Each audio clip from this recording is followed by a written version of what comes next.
ألم يجعل كيدهم في تضليل وأرسل عليهم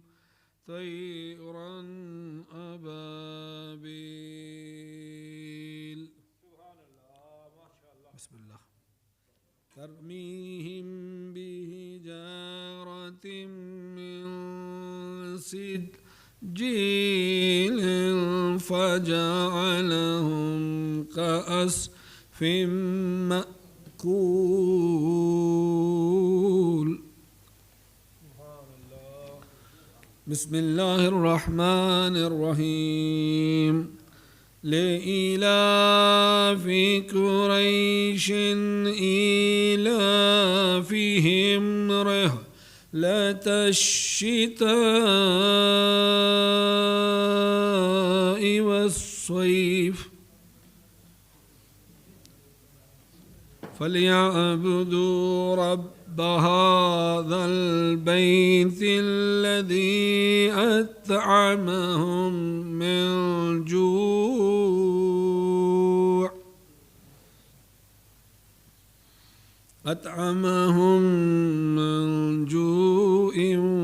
وآمنهم من خوف صدق الله العلي العظيم الصلوات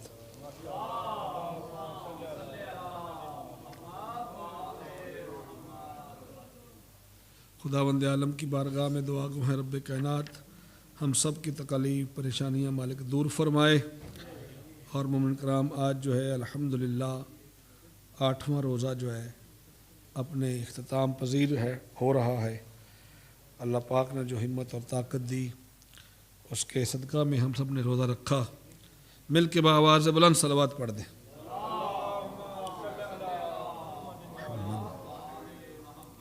وعجل فرج اعوذ باللہ من الشیطان اللعین الرجیم بسم اللہ الرحمن الرحیم الحمد للہ الذی لا یبلغ مدحتہ القائلون ولا یحصی نعماءہ العادون ثم الصلاة والسلام علی رسولہ المسدد ونذیرہ المؤید المصطفى الامجد المحمود الاحمد ابو القاسم محمد وأهل بيته الطيبين الطاهرين المعصومين أما بعد فقد قال الله تبارك وتعالى في قرآن المجيد وفرقانه الحميد وقوله الحق بسم الله الرحمن الرحيم يا أيها الذين آمنوا كتب عليكم الصيام كما كتب على الذين من قبلكم لعلكم تتقون الصلوات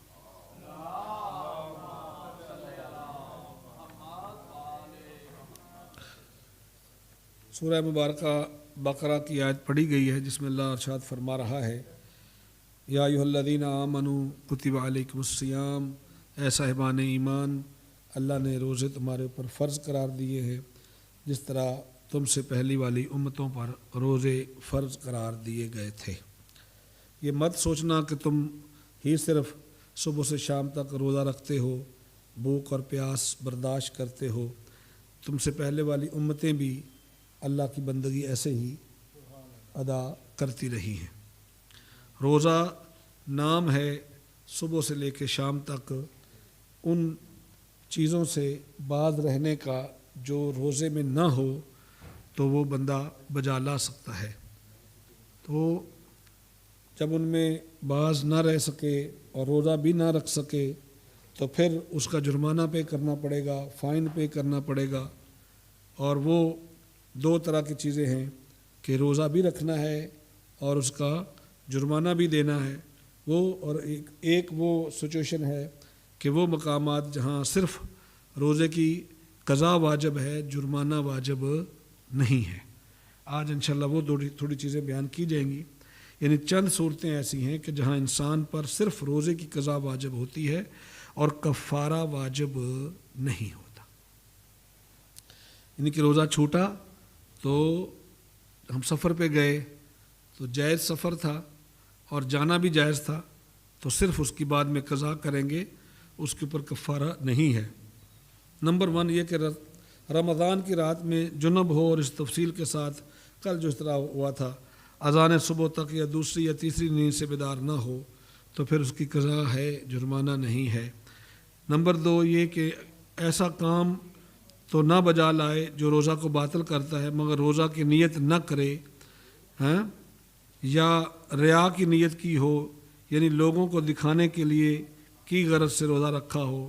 یا قصد کرے کہ وہ روزہ سے نہیں ہے، یا ایسا کام بجا لانے کا قصد کرے جو روزہ کو باطل کر دیتا ہے، اوکے، تو پھر بھی جو ہے نا وہ صرف قضا ہے اور وہ روزے کا کفارہ نہیں ہے۔ نمبر 3 یہ کہ ماہ رمضان میں غسل جنابت کرنا بھول جائے اور حالت جنابت میں ایک دن یا کئی دن گزار دے، روزے رکھتا رہے، اور جب یاد آئے تو باقی جو جن دنوں میں جنابت کی حالت میں رہا ہے ان کے لیے پھر کفارہ نہیں ہوگا، صرف قضا ہوگی، قضا بجا لائی جائے گی رمضان المبارک کے بعد۔ نمبر 4 یہ کہ ماہ رمضان میں بغیر اس چیز کی تحقیق کیے کہ صبح ہو گئی ہے یا نہ، کوئی ایسا کام کرے جو روزے کو باطل کر دیتا ہے، اور بعد میں معلوم ہو جائے کہ اس وقت صبح ہو چکی تھی، اگر تحقیق کے بعد اسے گمان ہو جائے کہ صبح ہو گئی ہے، اور پھر کوئی ایسا کام بجا لائے کہ جو روزے کو باطل کر دیتا ہے، اور پھر بعد میں معلوم ہو جائے کہ صبح ہو چکی تھی، تو اس دن کی قضا اس شخص پر واجب ہے۔ آ جا کے وہی ہے، گھمایا گیا 2-3 دفعہ چیزوں کو۔ ایکچولی یہ ہے کہ وہ انسان جو ہے نا، یہ ہو سکتا ہے گھڑی بڑی خراب ہو جائے، بندے کے پاس گھڑی نہ ہو، فون صاحب ذرا فون ہے، فون پہ نہ توجہ گئی ہو اور وہ بندہ دیر تک کھاتا رہا، اور باقی جو ہے وہ ابھی ٹائم روزے کا بند ہو گیا تھا، روزہ کا ٹائم ختم ہو گیا تھا، تو بعد میں پتہ چلے کہ میں نے تو غلطی کی ہے، تو کیا کرنا چاہیے؟ پھر صرف قضا ہے، اس کا کفارہ نہیں ہے۔ میجر بات یہ ہے کہ جہاں بھی غلطی سے کوئی کام ہوگا نا، وہاں تو پھر وہ کفارہ نہیں ہے، صرف قضا ہے، اور اگر وہ غلطی کی آڑ میں جان بوجھ کر کرے تو پھر وہاں جو ہے وہ روزہ کفارہ بھی ہے اور قضا بھی ہے۔ اس طرح کچھ اور چیزیں ایسی ہیں کہ جہاں کفارہ اور قضا روزے کے خود اپنے ذاتی کیا احکام ہیں، وہ 1-2 چیزیں ہم گزارش کریں گے آج کی حد تک، اور زیادہ تر جو نا فوکس وہ مسافر کے کافی مسائل پوچھے جا رہے ہیں، سفر پہ جانے والے لوگ جو نا زیادہ آج کل مسئلے، صبح جنہوں نے جانا ہوتا ہے یا کبھی ایسا سلسلہ ہوتا ہے، تو اس سلسلے میں مل کے بآواز بلند صلوات پڑھیں۔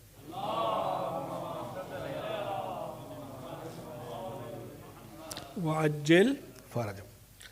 جس مسافر کو 4 رکعتی نمازوں کو سفر میں قصر پڑ رہا ہے وہ ان دنوں کا روزہ بھی نہیں رکھ سکتا، اور جو مسافر نماز پوری پڑھتا ہو، جیسا کہ مثلا اس کا سفر معصیت ہو یا اس کا کام سفر کرنا ہو، تو اس کو اس سفر میں روزہ بھی رکھنا ہوگا۔ یہاں 2 الگ الگ چیزیں ہیں۔ نمبر 1 کہ جب ہم سفر پہ جائیں تو وہ سفر جو ہے وہ ہمارا سفر گناہ والا نہ ہو۔ مثلا ہم کسی کا قبضہ چھڑوانے بندوقیں اٹھا کے لڑائی کے لیے جائیں تو لڑائی کرنا جائز ہے کہ نہیں جائز؟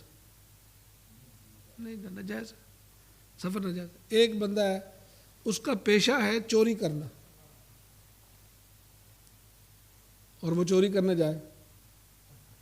تو کہ میں روزہ بھی رکھ لوں، تو پھر وہ روزہ نہیں رکھ سکتا۔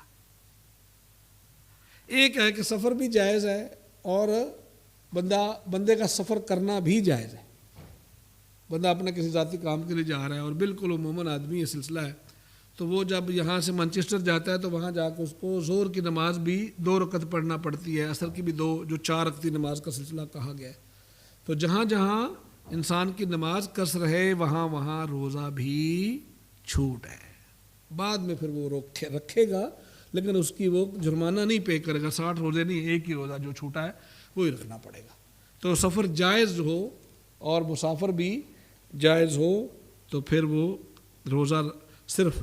رکھے گا اور بعد میں اس کی قضا کر لے، اور اس کے اوپر کفارہ نہیں ہے۔ ماہ رمضان میں سفر کرنے میں کوئی اشکال نہیں ہے، البتہ اگر روزے سے بھاگنے کے لیے ہو تو پھر سفر کرنا مکروہ ہے۔ اس مسئلے سے آپ کیا سمجھیں؟ ہاں، اگر جان بوجھ کر بھی سفر کرنا چاہے کہ چل روزہ نہ رکھنا پڑے تو پھر حرام نہیں ہے، مکروہ ہے۔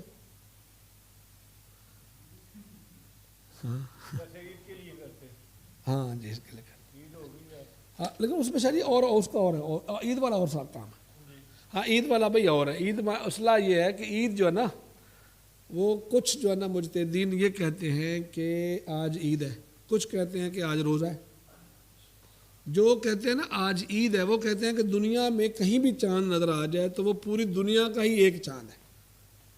جو کہتے ہیں کہ آج روزہ ہے وہ کہتے ہیں کہ اپنے اپنے ملک میں چاند دیکھو، اپنے اپنے ملک کے حساب سے کام کرو۔ اب حدیثیں دونوں طرح کی ہیں، تو جو ان کو مانتا ہے کہ پوری دنیا کا ایک چاند، وہ اس وقت صرف آغا خوئی صاحب جو ہے نا وہ ان کے مقلدین اور حافظ بشیر صاحب جو ہے نا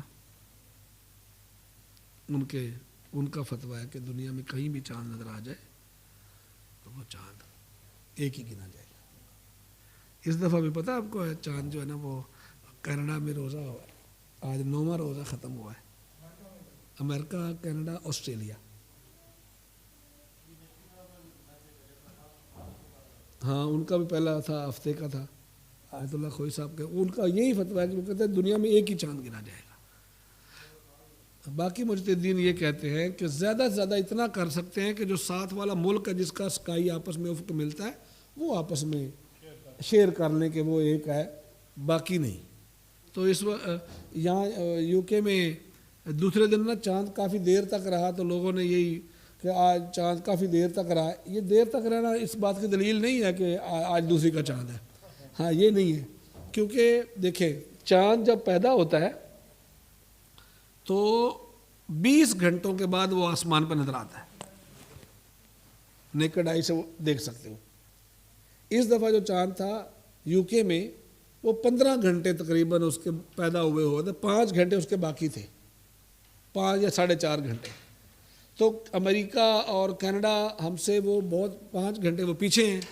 اور ان کی کچھ ریاستیں 8 گھنٹے پیچھے ہیں، تو وہاں ان کے لیے تو مسئلہ نہیں ہے، ان کا تو ایک ہی ملک ہے۔ وہ 5 گھنٹے بعد جب اس کا چاند کی لائف پوری ہوگی تو وہ آسمان پہ نکل آیا تو ان کے لیے ہو گیا۔ اگلے دن ہمارے یہاں اس کو 35 گھنٹے ہو گئے تھے، تو 35 گھنٹے والا چاند جب نکلے گا تو کچھ دیر ہی رہے گا نا، مطلب اس کی لمبی لائف ہو گئی، تو اس لیے تھوڑا سا وہ ہوتا ہے۔ باقی جو ہے نا جی بسم اللہ۔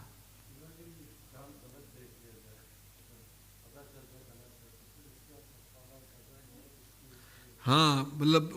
غلط مراد کس طرح، مطلب ہاں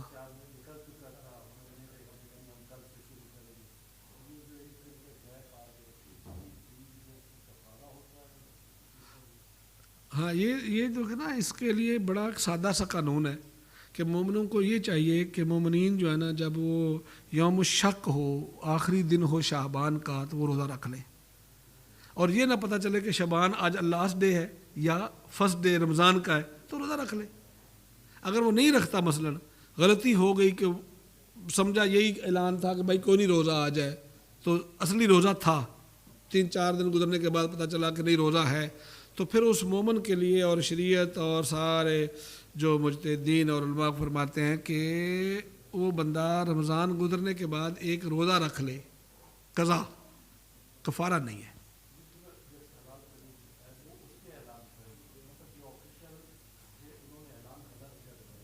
ہاں پھر وہ ان کے اوپر، ان کی گردن پر چلا جائے گا، تو ان کو بھی اللہ معاف کرتا ہے۔ وہ کہیں گے اعلان کرنے کے بعد میں قوم ایک روزہ رکھ لے۔ ہاں بسم اللہ۔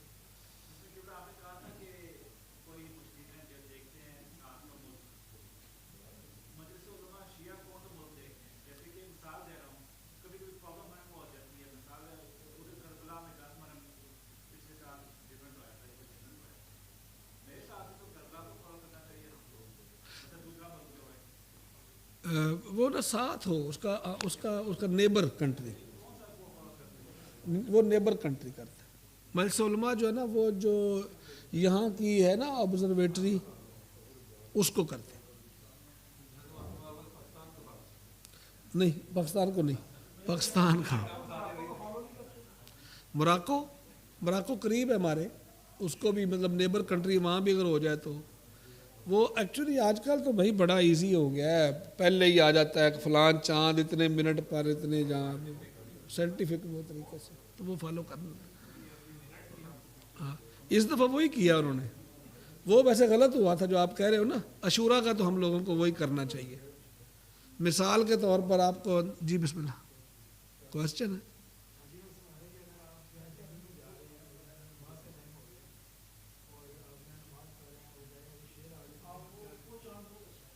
Very good. کوشچن یہ ہے کہ جنگل میں جا رہے ہیں, نماز کا ٹائم ہو گیا, شیر آ گیا ہے,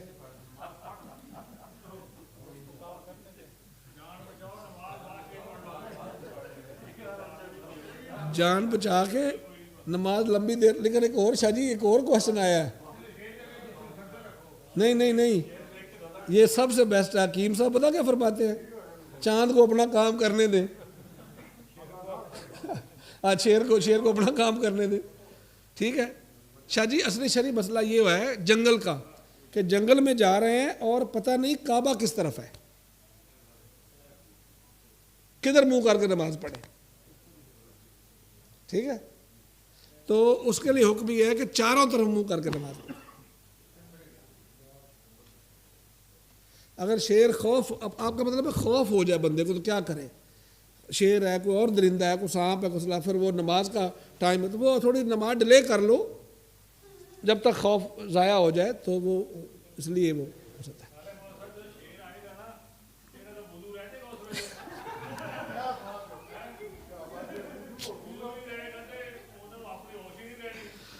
شیر کے بعد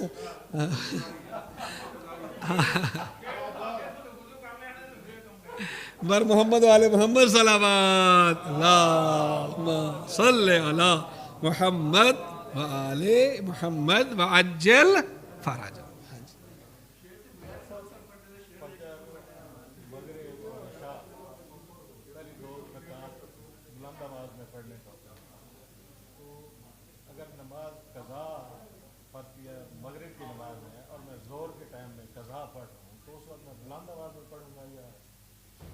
یہ دیکھو کتنا خوبصورت ٹیکنیکل, مولوی کو صحیح پھنسانے والا کویسچن ہے.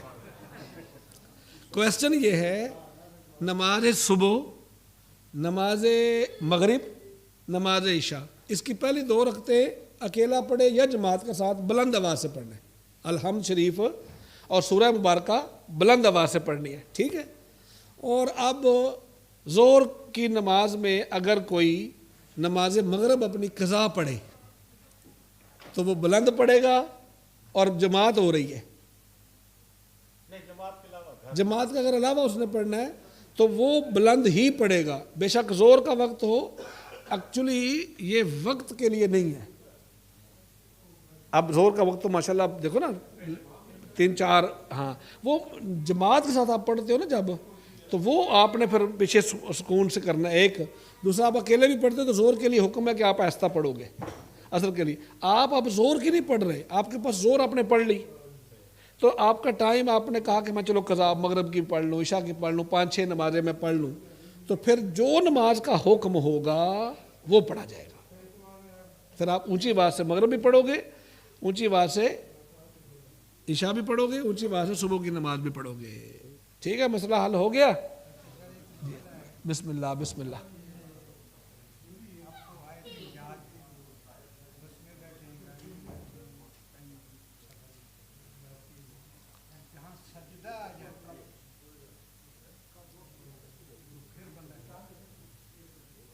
نہیں سجدہ کون سا,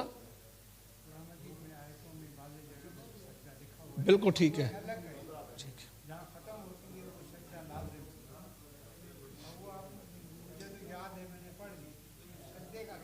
نہیں مطلب یہ, ہاں بھائی آپ ذرا دیکھیے گا, مل کے بآواز بلند صلوات پڑھیں.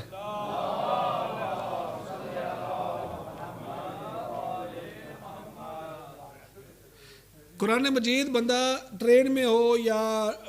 ہوائی جہاز میں سفر کر رہا ہے یا گاڑی میں قرآن اونچی پڑھا جا رہا ہے یا خود بندہ پڑھ رہا ہے تو سجدہ آ گیا ہے،